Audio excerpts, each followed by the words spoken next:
Welcome back to the second hour of our program. On the line with us, Phil Ittner, the veteran war correspondent based in Kyiv, Ukraine. He has a video blog over at YouTube. His name is spelled Philip with P-H-I-L-I-P, Ittner, I-T-T-N-E-R, and that's all you need to find it over there on YouTube. It's also his Twitter handle, Philip Ittner.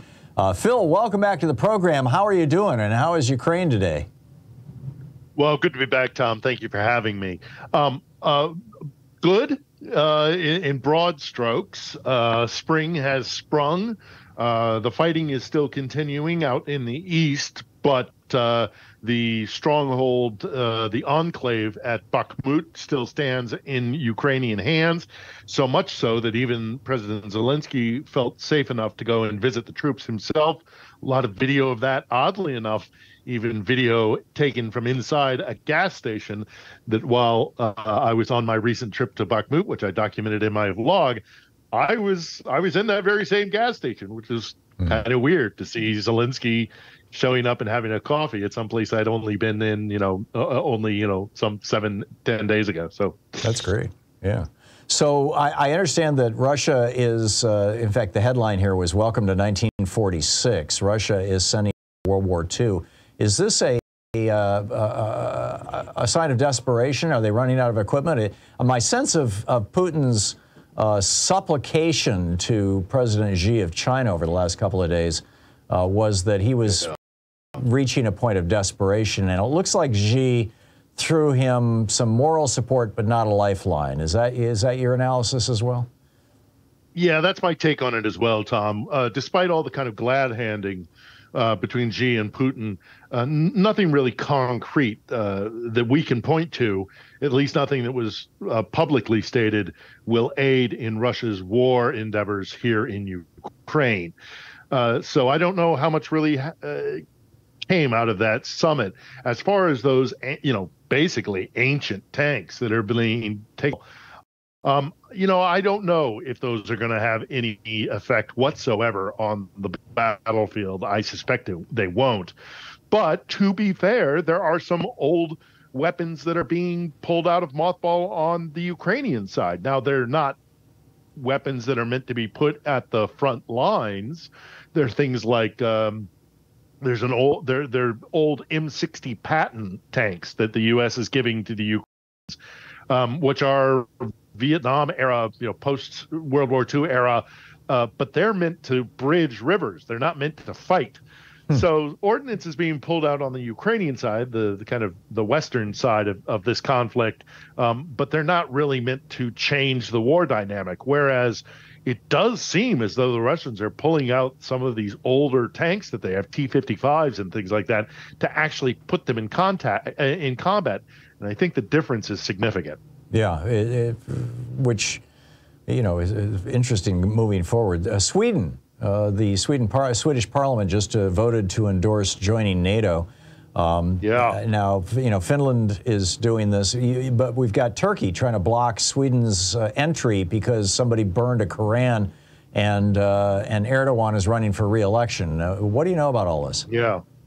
Yeah, that's an interesting situation, because actually the incident to which you refer, the burning of the Quran, was later found to have actually been connected to a Russian cell. Really?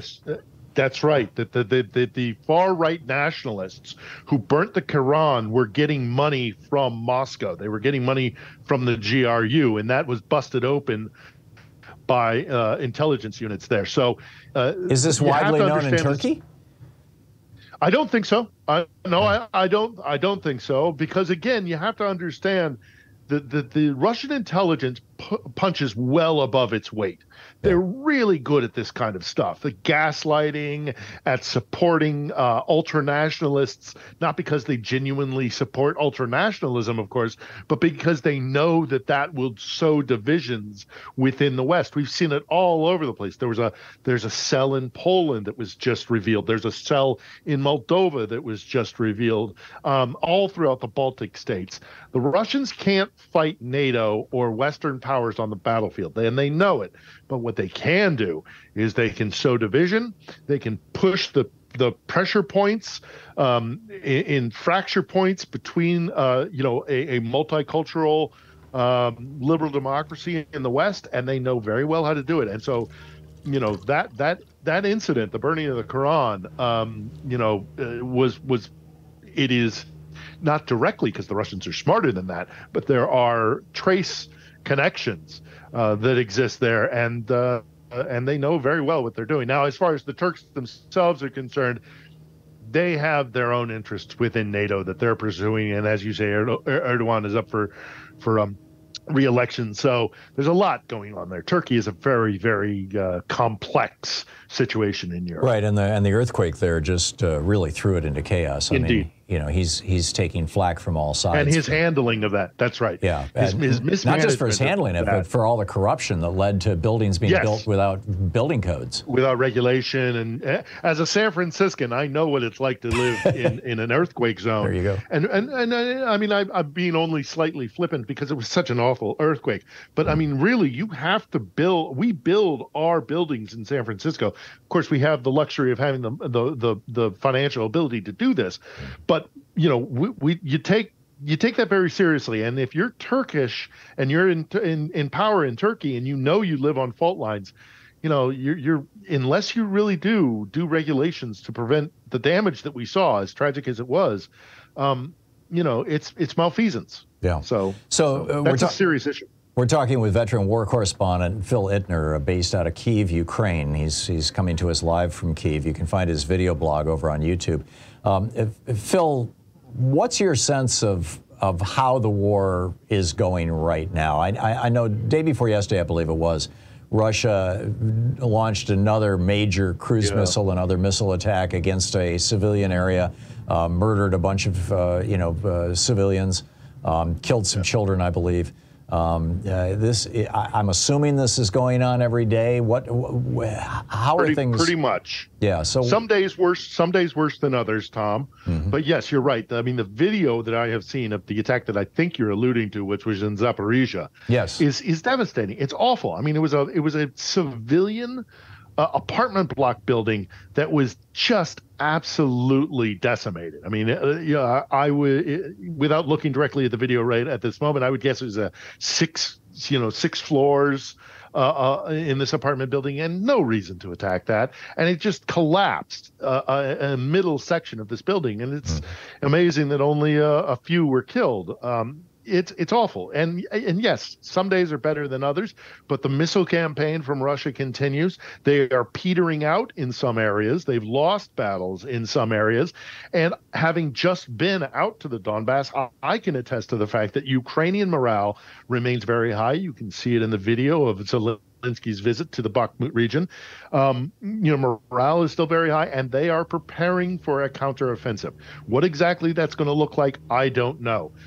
But while Russia's offensive that it tried to launch in places like Avdiivka or Bakhmut, some other areas out in that Donbass region, they have petered out. They are not making progress. Whereas the Ukrainians, from what I can tell, and this is slightly anecdotal and slightly, from sources that I have and reading up and staying on top of this thing, they are getting their ducks in a row for something. Yeah. Don't know exactly what it's going to be, but something's coming. And the Ukrainians have very good leadership, and they are not rash. They do not march into things without setting stuff up. That's the commander-in-chief here, Zaluzhny, General Zaluzhny, is very good about that. And so I anticipate that we are going to see very soon some sort of Ukrainian counteroffensive.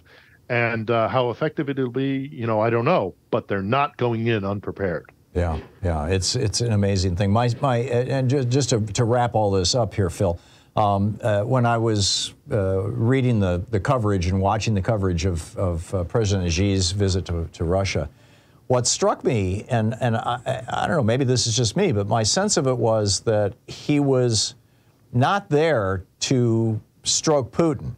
It's his sense that Putin is probably a dead man walking, that he was there to establish a long-term relationship with Russia as essentially a client state, and that he's looking for the post-Putin era, I think if he was there to support Putin, he would have done everything he could to support him in the war effort against Ukraine, because that's become the thing. If Putin fails there, he's toast. What do you think? Yeah, no, I agree with you, Tom. And I think in addition to that, also, it was very much an effort by Xi to present himself on a global stage. And Russia was kind of inconsequential in that equation. I don't think it was about Russia. I think it was about China exerting its influence and Xi exerting his influence. And you saw the demeanor of Putin almost coming with his hat in his hand, right, even though he was hosting Xi. The future does not look bright for Putin. The future does not look like for China. And just as a quick aside, there is also news that the Chinese, there's a ministry in China that has already started issuing maps where they are renaming Chinese towns on the other side of the border in Russia by their Chinese name. Oh, that's interesting.